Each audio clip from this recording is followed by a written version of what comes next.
السلام علیکم ورحمۃ اللہ وبرکاتہ۔ آپ دیکھ رہے ہیں شاہد امجدی چینل۔ آپ سے گزارش اگر آپ اس چینل پہ نئے ہیں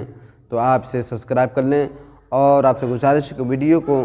شروع سے لے کر آخر تک دیکھیں۔ تو چلیے ویڈیو کو شروع کرتے ہیں کہ حدیث پاک میں آتا ہے کہ اللہ تبارک و تعالیٰ فرماتا ہے کہ عرش کے پائے پہ تحریر ہے، لکھا ہوا ہے، اور اللہ مزید آگے ارشاد فرماتا ہے کہ جو میری اطاعت کرے گا میں اس کی بات مانوں گا، جو مجھ سے محبت کرے گا میں اس کو اپنا محبوب بنا لوں گا، اور جو مجھ سے کچھ مانگے گا میں اسے عطا کروں گا، جو مجھ سے بخشش کی طلب کرے گا میں اسے بخش دوں گا۔ میرے دوستو، میرے عزیزو، اللہ تبارک و تعالیٰ فرماتا ہے کہ جو میری اطاعت کرے گا میں اسی کی ہی بات کروں گا، جو مجھ سے محبت کرے گا اسی کو میں اپنا محبوب بناؤں گا، جو کو مجھ سے کچھ طلب کرتا ہے، کچھ مانگتا ہے تو میں اس کو عطا کروں گا، جو بخشش کی طلب کرے گا میں اسے بخش دوں گا۔ میرے دوستو، میرے عزیزو، ہم اور آپ یہ سمجھتے ہیں کہ اللہ تبارک و تعالیٰ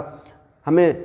کس طرح اپنا دوست بنائے گا، کس طرح اپنا محبوب بنائے گا، کس طرح اللہ ہماری باتوں کو مانے گا۔ تو آپ ذرا توجہ سے سماعت کر لیے کہ اللہ فرماتا ہے کہ عرش کے پائے پہ لکھا ہے کہ جو میری اطاعت کرے گا، جو میری فرما برداری کرے گا، جو میری نافرمانی نہیں کرے گا میں اسی کی بات کو مانوں گا، میں اسی سے محبت کروں گا، جو مجھ سے محبت کرتا ہے میں اسی کو دوں گا، جو مجھ سے مانگتا ہے میں اسی کو بخشوں گا، جو بخشش کی طلب کرتا ہے۔ اور اس پہ اللہ کے ولی کیا فرماتے ہیں کہ ایک شخص حضرت حسن بصری رحمۃ اللہ علیہ کے پاس آیا اور اس نے کہا کہ تعجب ہے کہ جب میں عبادت کرتا ہوں تو میں اپنی عبادت میں لطف نہیں پاتا۔ تو حضرت حسن بصری رحمۃ اللہ علیہ اس کا جواب دیتے ہیں کہ تو نے ایسے شخص کو دیکھ لیا ہے جو اللہ تبارک و تعالیٰ سے نہیں ڈرتا، اور حق بندگی تو یہ ہے کہ اللہ تبارک و تعالیٰ کے لیے تمام چیزوں کو چھوڑ دیا جائے۔ اب چھوڑنا کیا ہے، کیسے چھوڑا جائے گا کہ اللہ تبارک و تعالیٰ سے، اللہ تبارک و تعالیٰ کی عبادت میں ہمیں لطف آئے گا، ہمیں مزہ آئے گا۔ تو اس کے بارے میں بھی آپ سماعت کر لیں کہ ایک شخص نے نماز شروع کی، اور نماز شروع کرنے کے بعد ہم اور آپ پڑھتے ہیں سورہ فاتحہ، الحمدللہ رب العالمین الرحمن الرحیم مالک یوم الدین۔ جیسے ہی وہ شخص ایاک نعبد پڑھا تو اس کے دل میں خیال آیا کہ میں خالصتاً اللہ کی عبادت کر رہا ہوں۔ تو غیب سے آواز آتی ہے کہ تو نے اللہ کی عبادت نہیں کر رہا ہے، تو مخلوق کی عبادت کر رہا ہے۔ اس کے بعد وہ شخص تمام لوگوں سے تمام لوگوں سے قطع تعلق ختم کر دیتا ہے، تمام لوگوں سے،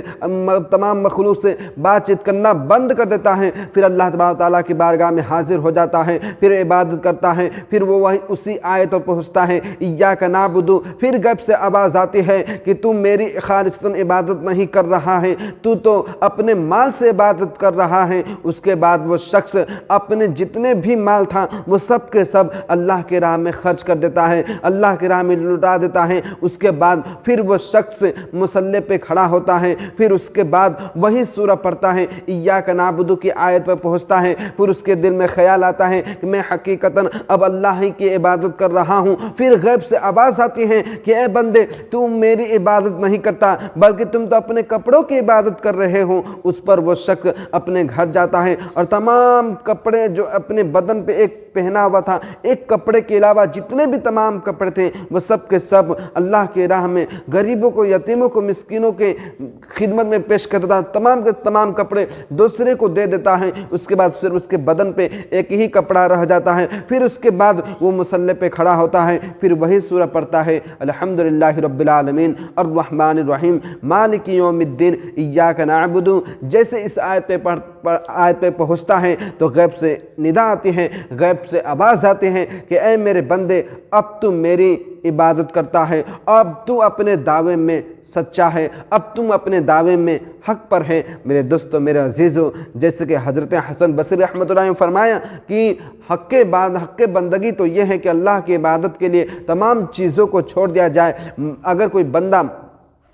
نماز پڑھتا ہے اور یہ خالصتاً ذکر کرتا ہے میں اللہ کی عبادت کرتا ہوں، تو ولیوں کے نزدیک دیکھیں کیسا وہ لوگ کا نظر ہوتا ہے، کیسے وہ لوگ کا سوچ ہوتا ہے۔ وہ کرتا ہے کہ سب کچھ چھوڑ دو اللہ کی راہ میں۔ اور بہت ہی پیاری بات دیکھیں، آپ ذرا غور کریں کہ